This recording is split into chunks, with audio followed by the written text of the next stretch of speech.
বাংলাদেশে আমাদের ক্রিকেটাররা যখন অন্য কোনো দেশের সাথে খেলে, অনেক সময় এমন হয় বল বাকি একটা, রান দরকার 6টা।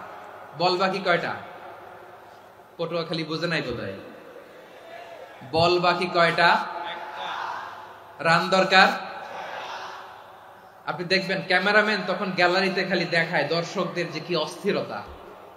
হিপ হপ স্টাইলের মেয়েটা, যে মেয়েটার ওড়না এতক্ষণ ছিল গলায়, এতক্ষণ কই ছিল, ওই মেয়েটা দেখবেন ওড়নাটা টেনে মাথায় দিয়ে এরকম মুনাজাত ধরতেছে, আল্লাহ আল্লাহ একটা ছক্কা, আল্লাহ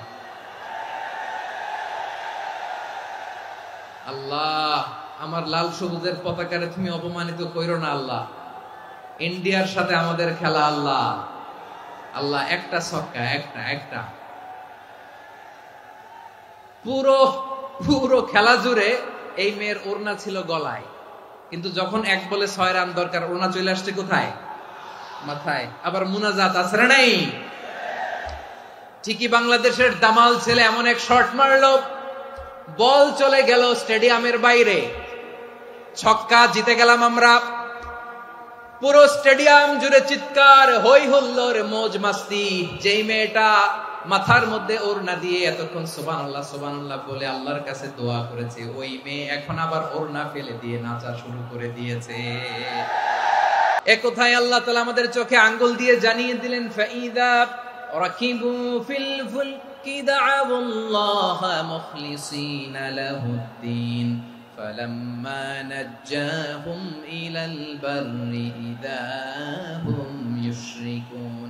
আল্লাহ বলে একদল লোক আছে, তারা যখন নৌযানে চড়ে, জলযানে চড়ে, সাগরের মধ্যে যখন জাহাজে চড়ে, লঞ্চে চড়ে, তারা যখন তুফানের সম্মুখীন হয়, তখন তারা আল্লাহরে বড্ড বেশি ডাকে, একান্ত ভাবে ডাকে, বিশুদ্ধ চিত্তে ডাকে।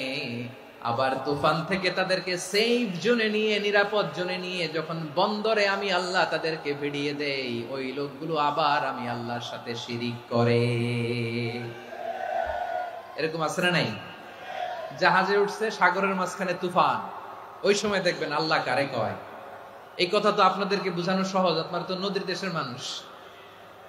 লঞ্চে চড়েন নাই কারা কারা দেখি? লঞ্চে চড়ছেন? হ্যাঁ, লঞ্চে চড়ে নাই এরকম একজনও নাই এখানে। আচ্ছা, লঞ্চে উঠছেন কে কে দেখি?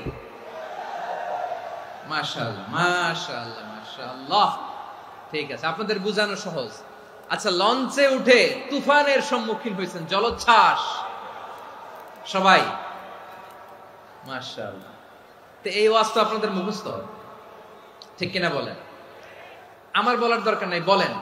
মাঝ নদী, তুফান, জলোচ্ছ্বাস, জলের মধ্যে উচ্ছ্বাস, ঢেউ, টর্নেডো, সাইক্লোন, মেঘের ঘনঘটা, পরিবেশ ঘুটঘুটে অন্ধকার, লঞ্চ একবার এদিকে আরেকবার ওইদিকে, ভিতরে কি অবস্থা হয় বলেন তো? হ্যাঁ, তখন মুসলিম আল্লাহর ডাকে, হিন্দু আল্লাহর ডাকে, ঠিক কিনা বলেন? আস্তিক আল্লাহর ডাকে, নাস্তিক আল্লাহর ডাকে, ঠিক কিনা? লঞ্চের ভেতর, স্টিমারের ভেতর কান্নারে রোল পড়ে যায়, চিৎকারের রোল পড়ে যায়, সবার মুখ দিয়ে শুধু একটা আওয়াজ, লা ইলাহা লা ইলাহা লা ইলাহা সুবহানাল্লাহ আলহামদুলিল্লাহ লা ইলাহা। আল্লাহ নামের জিকির করবে যারা, আল্লাহর কাছে প্রিয় তারা, আল্লাহর কাছে প্রিয় যারা, জান্নাতে প্রবেশ করবে তারা, জোরে লা ইলাহা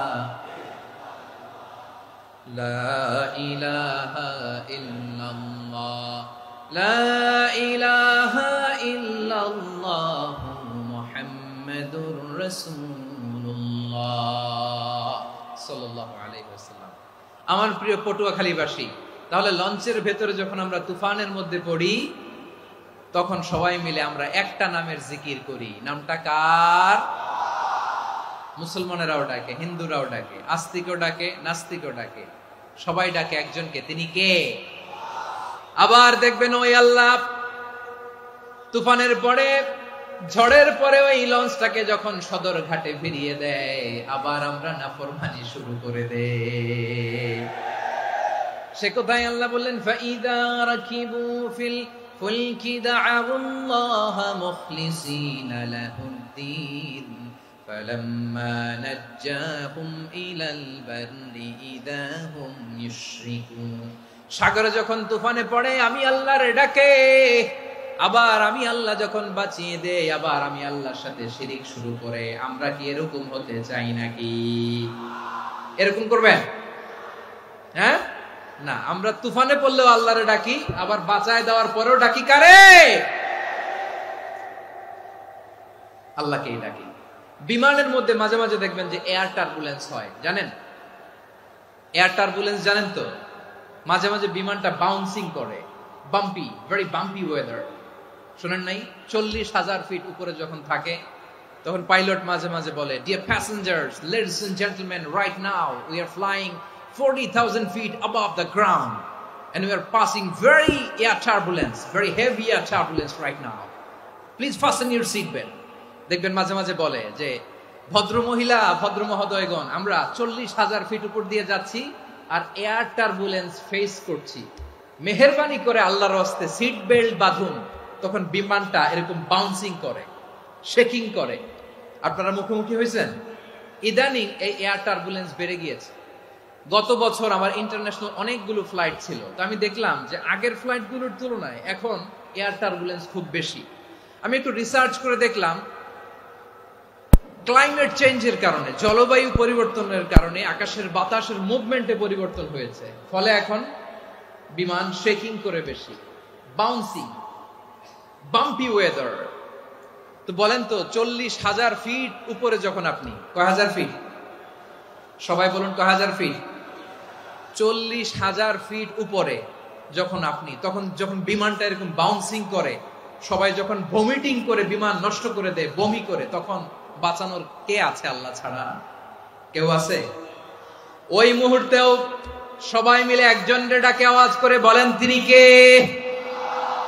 মাঝে মাঝে কিছু সোশ্যাল মিডিয়ায় কিছু ভিডিও পাওয়া যায় যে হেভি যখন এয়ার টার্বুলেন্স হয়, 10 সেকেন্ড 15 সেকেন্ডের কিছু ভিডিও পাওয়া যায়, বিমানটা এরকম বাউন্সিং করছে, বাম্পি ওয়েদার, কাঁপছে, মানুষগুলো বমি করছে, অক্সিজেন মাস্কগুলো সব ঝুলে পড়েছে, বিমানটা শুধু কাঁপছে। তখন দেখবেন বিমানের ভেতরেও এরকম লঞ্চের মতো চিৎকার আছে না নাই? বিমানের ভেতরেও তখন চিৎকার। গত বছর হিথ্রো এয়ারপোর্ট থেকে সিঙ্গাপুর এয়ারলাইন্সের একটা ফ্লাইট, হিথ্রো টু চাঙ্গি, একটা ফ্লাইটে এমন বেশি এয়ার টার্বুলেন্সের শিকার হয়েছিল ওই এয়ারক্রাফটটা, 33 জন যাত্রী সেখানে আহত হয়েছে, একজন যাত্রী নিহত হয়েছে। কেবিন ক্রুজ, এয়ার হোস্টেস যারা আছে, একজনের নাক ফেটে, চোখ ফেটে, কপাল ফেটে, ব্লিডিং হয়ে শয়লা। প্রিয় ভাইরা, 40,000 ফিট উপরে বিমানটা যখন কাঁপবে, তখন আমাদেরকে আল্লাহ ছাড়া আর কেউ বাঁচানোর আছে? এত আস্তে বললে হবে? ওই কঠিন মুহূর্তে আমার বাবা আমারে বাঁচাতে পারে, আমার বন্ধু আমারে বাঁচাতে পারে। এই গ্রাউন্ডে, জমিনের বুকে আমার প্রোটোকল, আমার ক্ষমতা, আমার দাম্ভিকতা, কোনো কিছু আমারে বাঁচাতে পারে একজন ছাড়া। চিল্লায় বলতে হবে, তিনি কে? সে আল্লাহ বললেন, গোলাম, আমি বিপদের সময় ঠিকই তোমাদের বাঁচিয়ে দেই। ওই বিমানের ভেতরে 40,000 ফিট উপরে যখন তোমরা এয়ার টার্বুলেন্সের শিকার হও, তখন নাস্তিকও আল্লাহরে ডাকে, হিন্দু আল্লাহরে ডাকে। জোরে বলেন ঠিক কিনা? আবার বিমানটা যখন শান্ত হয়ে যায়, একটু পরেই বিমানের স্ক্রিনের মধ্যে হিন্দি সিনেমা খোঁজে। বিমানের স্ক্রিনে কিন্তু বিশাল ওখানে আফলাম, ফিল্মের একেবারে বোঝাই করা। বিমানটা শান্ত হলে আবার হিন্দি সিনেমা দেখা শুরু করে। একটু আগে ডাকছিল কারে? দেখবেন।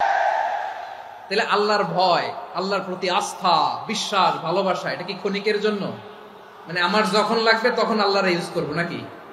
হ্যাঁ, বিপদে আপদে, সুখের সময় দুঃখের সময়, সচ্ছল অসচ্ছল অবস্থায় বিশ্বাসীরা ভরসা রাখে একজনের উপর। চিৎকার করে বলে, পটুয়াখালী, তিনি কে? সে আল্লাহ বললেন, গোলাম, মনে করো না জাহাজ থেকে সদরঘাটে ভিড়িয়ে দিলাম, তুমি নিরাপদ হয়ে গেছো। মনে করো না 40,000 ফিট থেকে সেফ ল্যান্ডিং এর পরে এয়ারপোর্টে নেমে গেলেই তুমি নিরাপদ হয়ে গেছো। ও মিয়া, বিপদ কি শুধু সাগরে আর আকাশে? ঘরের ভেতরও বিপদ আসতে পারে কি পারে না?